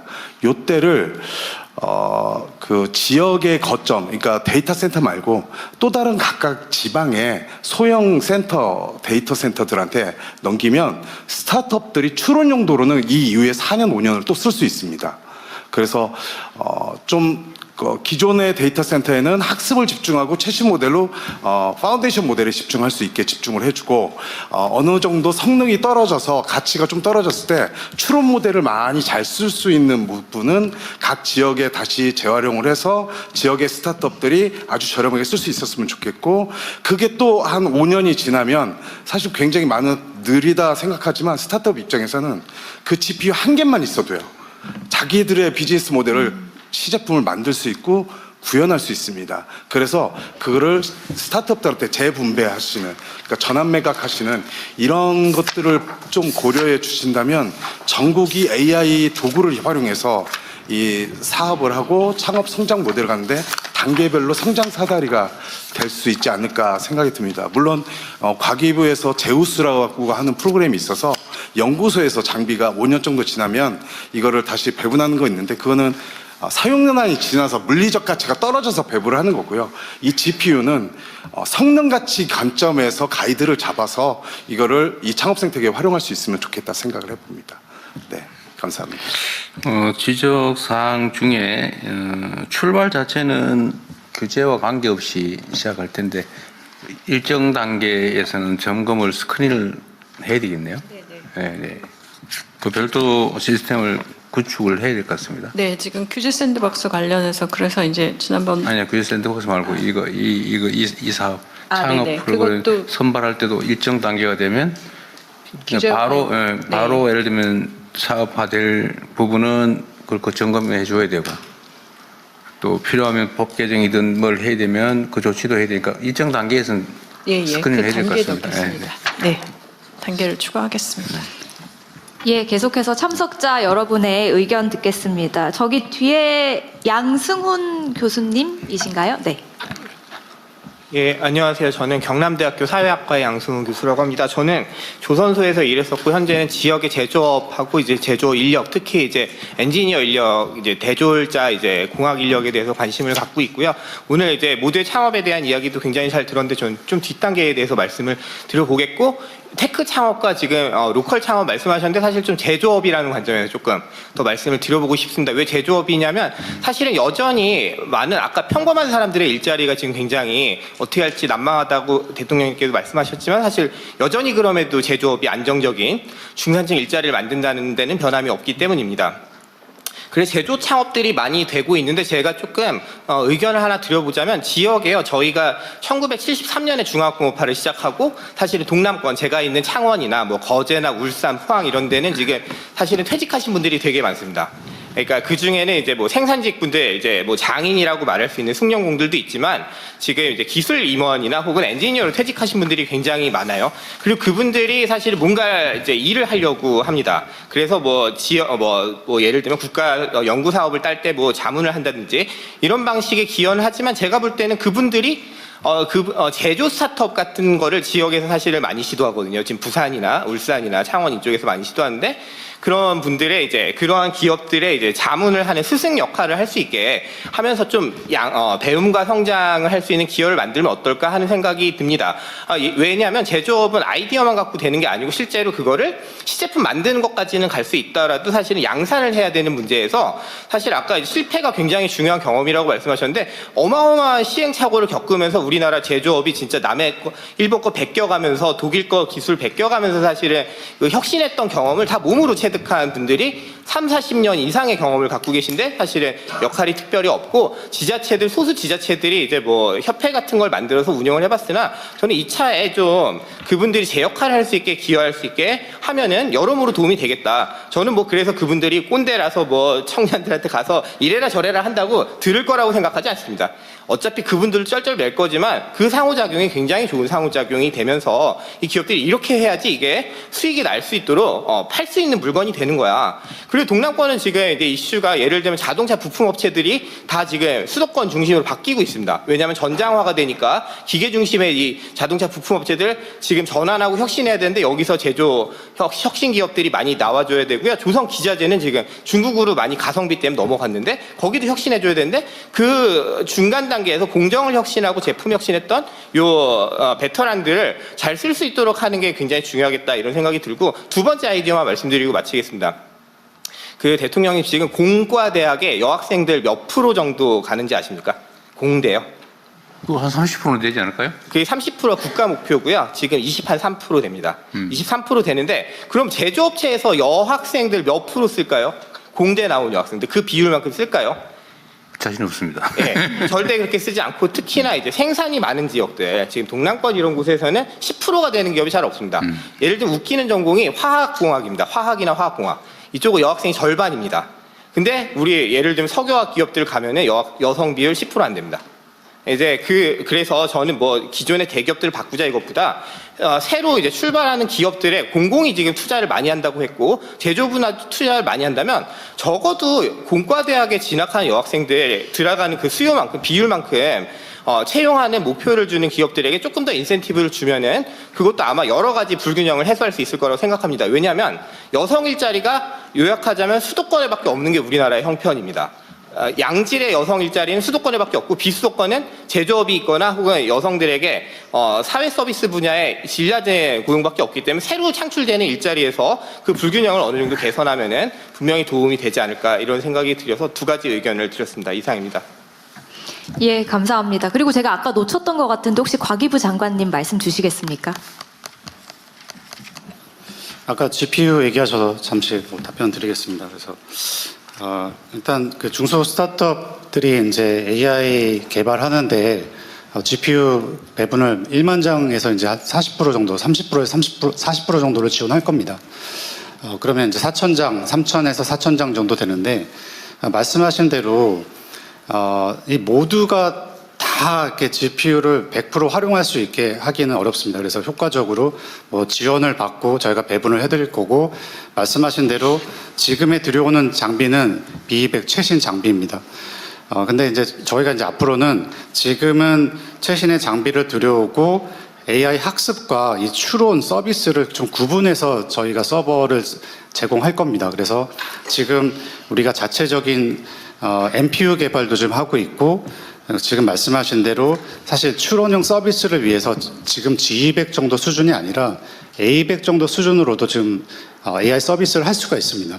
그런 부분도 다 나눠서 우리가 서비스할 수 있는 부분들, 학습해야 되는 부분들 나눠서 체계적으로 잘 지원하도록 하겠습니다. 예, 말씀 감사합니다. 계속해서 참석자 여러분의 의견 듣겠습니다. 제 옆에 박정윤 대표님 말씀 부탁드립니다. 예, 안녕하십니까. 저는 제조 AI 스타트업 인텍스의 박정윤입니다. 제조 AI 분야 쪽에 해결하고 싶은 거 꼭 한 가지를 좀 말씀드리고자 하는데요. 제 요청은 다시 지방에 가서 일하고 싶다입니다. 제조 AI는 제조업이 있는 곳에서 성장해야 빠르게 성장할 수 있습니다. 저희 같은 경우에는 처음에 울산에서 시작을 했습니다. 처음에 30-40명까지는 울산에서 빠르게 시작을 했고요. 그 이상 더 성장하기 위해서 좋은 인재를 확보하기 위해서 많이 노력했으나 지역에서는 한계가 있는 것 같습니다. 그래서 저희가 연봉을 2배를 준다고 해도 안 와가지고 지금 현재는 서울에 오피스를 열고 서울에서 인력을 뽑아가지고 운영을 하고 있습니다. 지금 현재는 거의 대부분 인력이 서울에서 일하고 있는 상태입니다. 그리고 저희 근무하고 있는 멤버들 젊은 친구들한테 울산에 발령되면 가겠냐라고 얘기했을 때 대부분 안 가겠다고 했고요. 안 가겠다는 여러 가지 의견 중에 가장 중요한 게 내가 지방에 가서 지속적으로 살 수 있는 지속 가능한 비전이나 다양성이 굉장히 부족하다. 이런 것이 없으면 가기 힘들다라는 요청이 있었습니다. 그래서 이런 것들을 저희가 해결하지 못하면 저희가 지금 현실적으로 걷는 건데 저희가 울산에 있을 경우에는 제조 현장에 가기에는 30-40분이면 갑니다. 그래서 빠르게 현장에서 실험하고 테스트하고 빠른 결과를 내고 있는데 서울에서는 지방에 가려고 하면 적어도 하루 이틀 걸립니다. 속도도 굉장히 늦어지고 비용도 2배 이상 듭니다.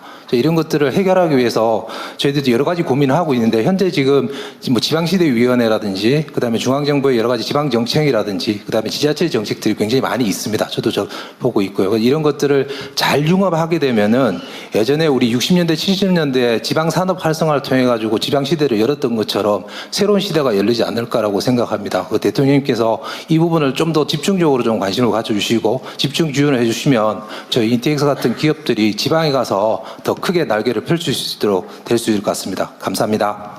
네. 그 울산에서 북쪽으로 오지 말고 남쪽으로 내려가셨으면. 예.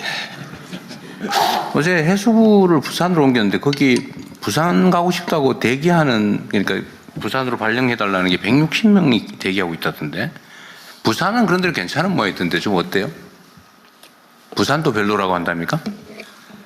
예, 지금 작은 일자리나 좀 규모가 작은 이제 스타트업들 일자리는 어느 정도 되고 있는데 저희들도 한 30-40명까지는 굉장히 빠르게 성장을 했습니다. 근데 이게 100명, 200명 늘어가기 위해서는 전문적인 인력들이 굉장히 많은데 이런 인력들은 지방이 좀 내려오기 힘든 것 같습니다.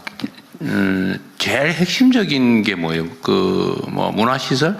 아니면 젊은 사람들이라서 데이트할 때도 없다, 사람 만날 기회가 없다. 이런 것도 꽤 중요하다고 하대요. 저도 울산의 제조업에서 일했었는데요. 예전에 저희 선배들한테 얘기 들어보니까 옛날에 군대 제대하고 집에 가지 않고 다른 지방에 있는 분인데 집에 가지 않고 바로 울산으로 가방 메고 내려왔다. 들어보니까 무작정 울산 가면 현대자동차도 있고 중공업도 있고 일자리를 구할 수 있다. 집에 가면 농사를 지어야 되는데 이런 것들이 젊은 청년들의 희망이 아닌가 싶습니다. 그런데 지금 지방을 보게 되면 이제 똑똑한 인재들이 지방을 봤을 때 어떻게 볼 것인가라는 것들이 굉장히 문제가 심각하다고 보이고요. 이런 것들이 지금 여러 가지 정책들이 있는데 연결만 잘하면 또 다른 기회가 있지 않을까라고 보고 있습니다. 네.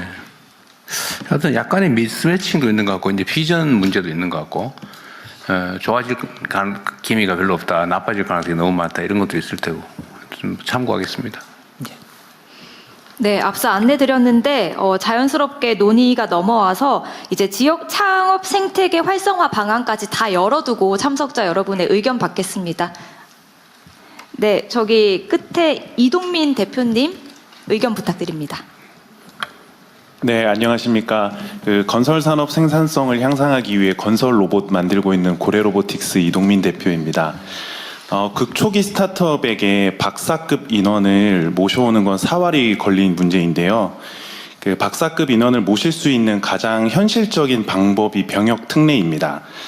그러나 병역 특례의 지정이 비교적 까다로워서 극초기 스타트업에게는 굉장히 어렵습니다. 극초기 스타트업들도 인재를 유치할 수 있도록 유연화된 병역 특례 제도를 운영한다면 이공계 인재들이 스타트업으로 유입이 되고 나아가 창업까지 이어질 수 있는 선순환 체계가 완성될 거라고 생각합니다.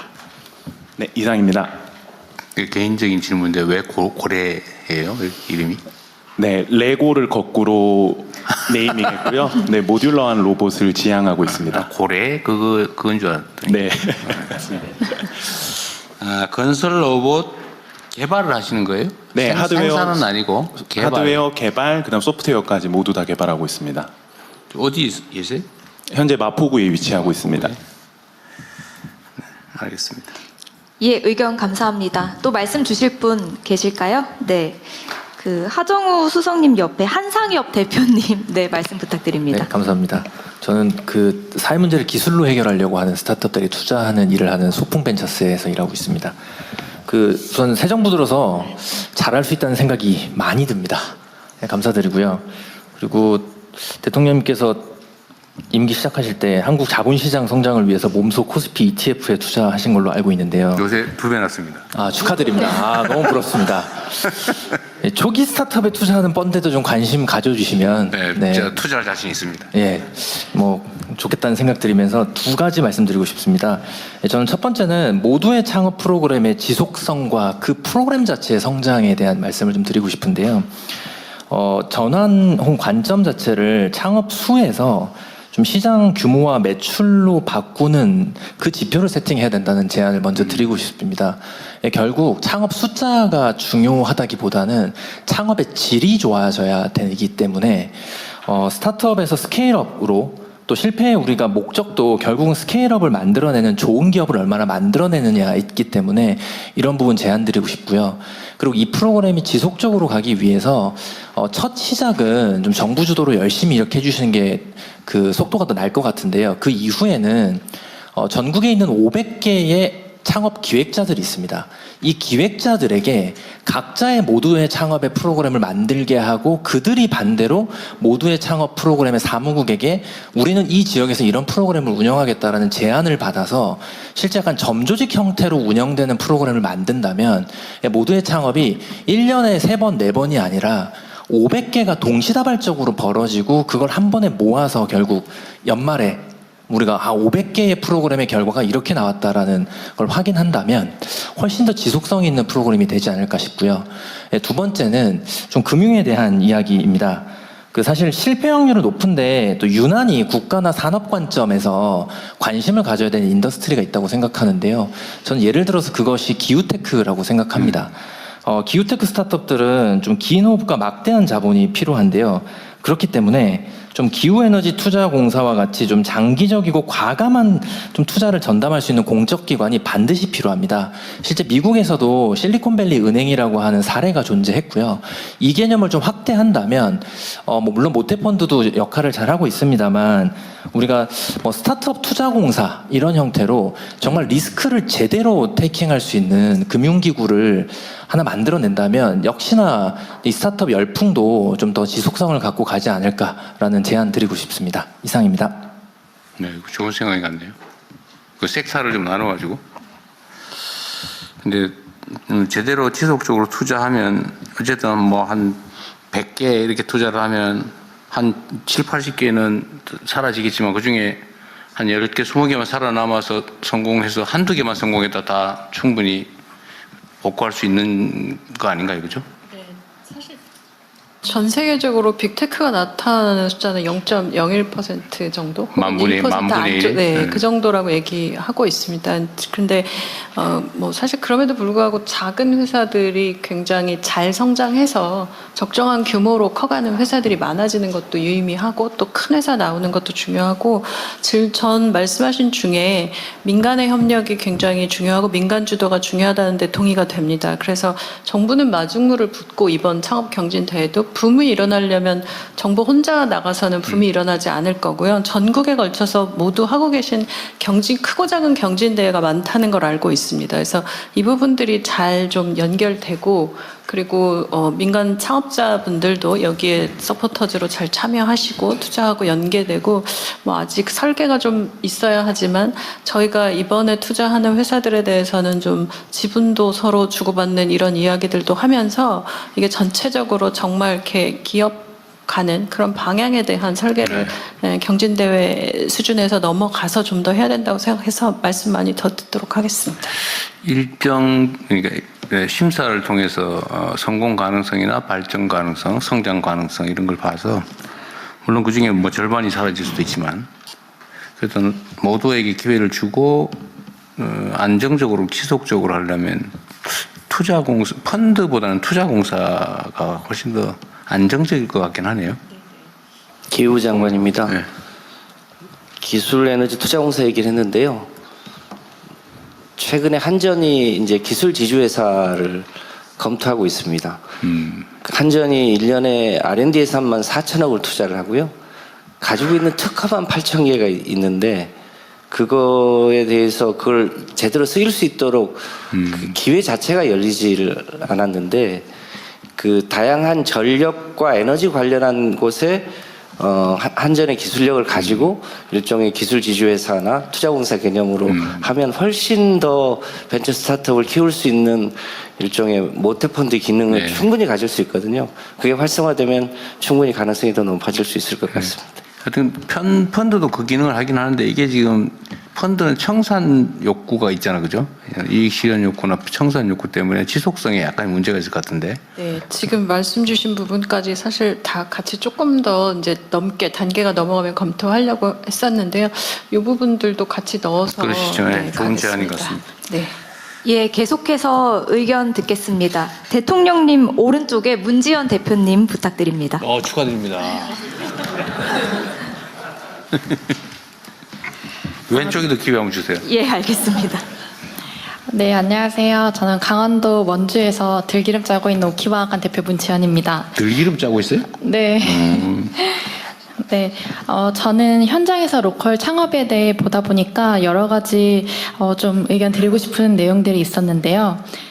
앵커 기업이 굉장히 지역에서 중요하다고 합니다. 하지만 주변에 작은 가게가 함께 성장해야 골목 상권이 살아나고 우리가 도달하고 싶은 그런 로컬 창업 생태계가 완성되지 않을까 싶습니다.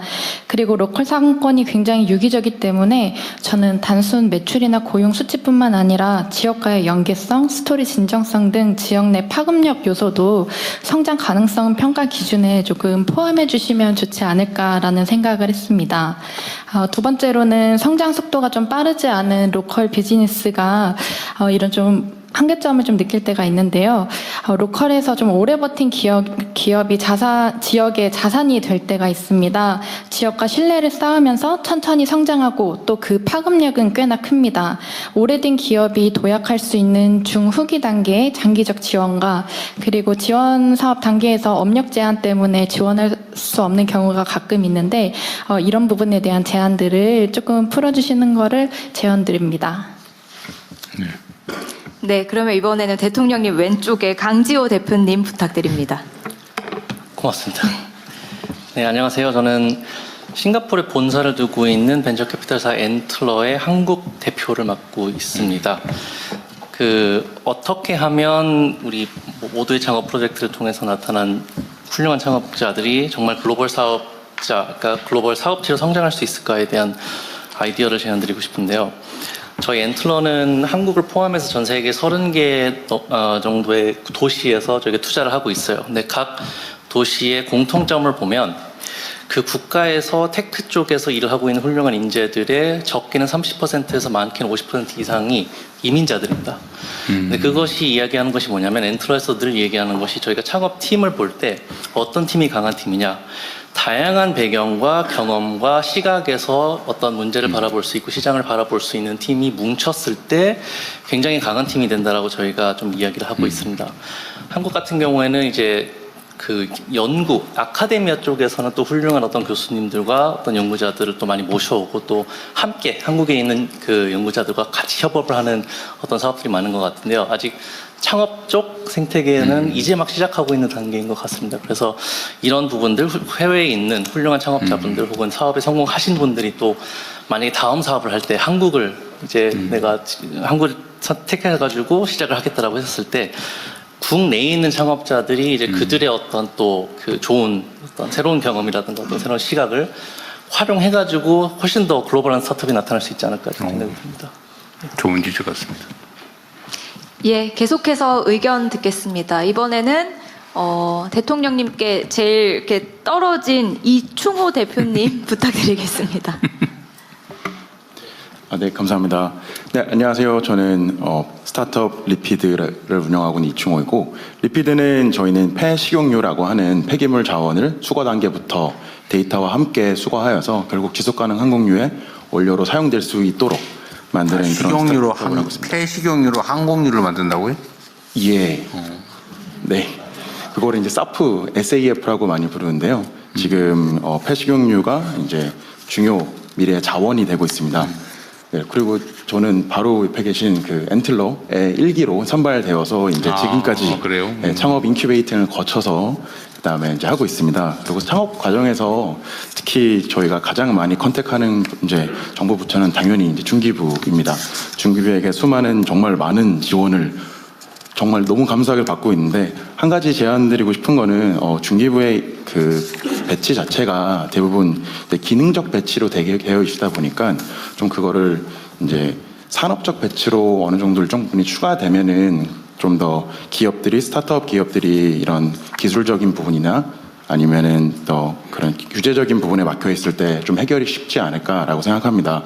저희 리피드 같은 경우에는 폐기물이다 보니까 당연히 기후부와 긴밀하게 컨택하고 있고, 이게 정제를 하다 보니까 산업부, 사용은 또 국토부, 그 다음에 이제 수거할 때 저희가 돈을 주고서 사오거든요. 그러다 보니까 재경부까지 되게 광범위하게 걸쳐져 있는데, 이게 과거에 제가 회사 생활을 잠깐 했었는데, 그때 회사에는 이런 일이 생기면 대관 부서가 있어서 대관 부서에게 요청하면은 거기서 잘 대응을 해줬는데, 저희는 스타트업이니까 당연히 대관 부서가 없고요. 그런 기능을 좀 중기부에서 마련해 주시면은 정말 저희뿐만 아니고 수많은 테크 기업 내지는 로컬 기업들의 스타트업들이 많이 이용할 수 있지 않을까라고 생각합니다.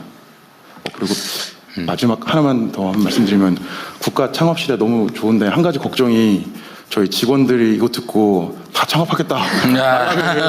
일은 직원 다시 뽑아야 되나. 약간 그런 생각이 좀 들었습니다. 하지만 성공을 바라겠습니다. 감사합니다. 저 걱정이 현실화되길 바랍니다. 기업 민원이 이제 그러니까 특히 폐기물 처리, 뭐 재생산 뭐 이런 거는 관련 부처가 워낙 많아가지고 어려울 것 같은데, 우리도 그 기업들 민원 창구 단일화는 계속 추진하고 있어요. 그냥 한 개의 기업이 하나의 창구를 다 동시에 하고 또 내부적으로 서로 처리하게. 뭐 하여튼 그런 데 복잡하긴 하네요. 하여튼 곧 노력해 보겠습니다. 네, 또 의견 있으실까요? 네, 박용근 이사님, 대표님 말씀 부탁드립니다. 예, 저는 카이스트 교수이자 테크기업 창업을 한 박용근이라고 합니다. 오늘 말씀하신 국가 창업 시대 전략과 얼마 전 대통령께서 크게 예산 확보해 주신 R&D 정책이 만나면 시너지가 되어서 폭발적인 성공으로 이어질 수 있다라고 저는 생각을 합니다. 토모큐브는 바이오 분야에서 사람들이 볼 수 없었던 거를 보게 해주는 장비를 만들어서 현재 전 세계 150여 개의 기관에 공급을 하고 있고요. 반도체 검사, 산부인과 검사도 확장을 하고 있습니다. 그러니까 이러한 도전을 저희가 계속 할 수 있었던 것은 정부의 R&D 투자가 핵심이었습니다. 말씀드렸던 것처럼 대통령께서 이번에 R&D 예산을 크게 확장하는 결단을 해주신 덕분에 현장 분위기는 좀 매우 뜨겁습니다. 다시 한번 이 자리를 빌어서 감사의 말씀을 드리겠습니다. 이러한 소중한 국가 예산이 성공적인 결과로 확장되기 위해서 또 그런 대통령님의 결단이 현장에서 왜곡되는 일이 벌어지지 않기 위해서 저는 두 가지 정책 제안을 드리려고 하는데요. 첫 번째는 스펙 경쟁이 아닌 실력 경쟁을 하게 해달라는 것입니다. 현재 정부 R&D 공모를 보시면 목표가 아니라 구체적으로 어떠한 방법으로 해야 된다는 게 너무 자세하게 나와 버렸습니다. 그러니까 최근 화제가 된 흑백요리사로 예를 들면은 제일 맛있는 찜요리를 가져와라가 아니고요. 빨간색 찜통을 가진 사람만 지원할 수 있다. 이런 식입니다. 정부는 어떤 문제를 풀어야 할지만 정해주시면 그걸 어떻게 풀지는 기업이 열심히 경쟁해서 노력해서 가져오겠습니다. 두 번째 제안드리는 정책은 행정이 아닌 혁신에 집중할 수 있게 해달라는 것입니다. R&D라고 이제 사람들은 같이 부르지만 사실은 R은 지식을 창출하는 그런 역할이고요. D는 기업이 제품을 만들어야 하는 일입니다. 기업을 지원하는 정부의 개발 정책은 지금 다 파편화되어 있습니다. 소관부처 20개, 과제 전문기관 25개, 그리고 지자체 기관 800개가 넘습니다.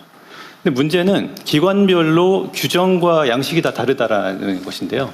그러다 보니까 기업 입장에서는 과제를 수주해도 행정 지옥에 빠지게 되고요. 국가적으로는 규제 비용입니다. 하나의 입구로 하나의 규제로 통합해 주시면 좋겠습니다. 예를 들면 연구에 관련된 것은 이전 회의에서도 대통령께서 많이 말씀하셨지만 실패의 용인, 지식의 축적이 중요한 부분은 연구재단 같은 체계로 일원화되고 기업은 제품을 만드는 D, 개발은 기업을 전담하는 체계로 교통정리가 된다라고 그러면은 이 K-스타트업으로 나오는 많은 기업들이 서류에 매몰되지 않고 제품 개발에만 몰입할 수 있을 것 같습니다. K-스타트업 업체 생태계의 목소리는 굉장히 단순합니다. 제품 개발과 시장 개척에만 몰입할 수 있게 해달라는 것이고요. 정부가 평평하고 넓은 운동장을 만들어 주시면은 이런 새로운 기업들 그리고 저희와 같은 기업들이 세계 최고의 선수가 돼서 국민께 보답하겠습니다. 네, 이거 정말 중요한 지적이고 근본적인 지적인데 우리가 이제 이번에 연구개발 관련된 정부의 기관에 이제 기준, 절차, 형식 이런 것들은 대폭 개선을 하고 있는데 여전히 그런 게 많이 남아 있나 보네요. 이거 우리 가기정통부 장관입니다. 네. 대통령님. 말씀 잠깐 해보시죠 그러면. 네. 말씀하신 대로 대폭 개선이 오래됩니다. 아직 이제 적용을 하는 단계라서 체감을 못 하시는 것이고, 불필요한 행정 양식들은 대거 삭제했고요. 그리고 가재비를 사용하시는 데 있어서도 네거티브 규제를 적용해서 좀 모든 것들을 자유롭게 쓰실 수 있도록 지원할 겁니다.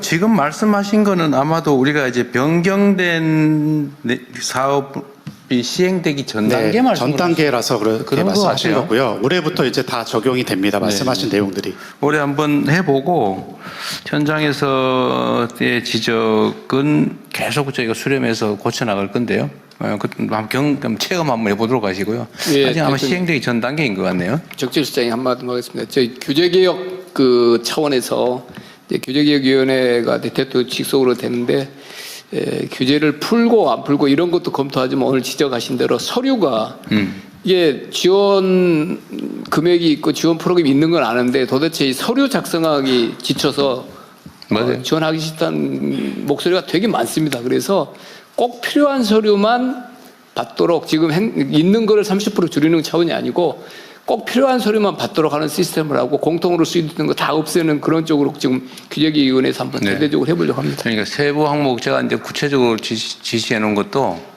하여튼 형식적인 절차나 감사 대비용 문서 만드는 일에 에너지 낭비하지 말자. 그 다음에 연구가 성공했냐 실패했냐 따지지 말라. 최선을 다하면 됐다. 그 연구 과제 중심으로 하자. 그리고 세부 항목 따져가지고 영수증 챙기는 그런 거 하지 말고 대신에 자율성을 최대한 보장하되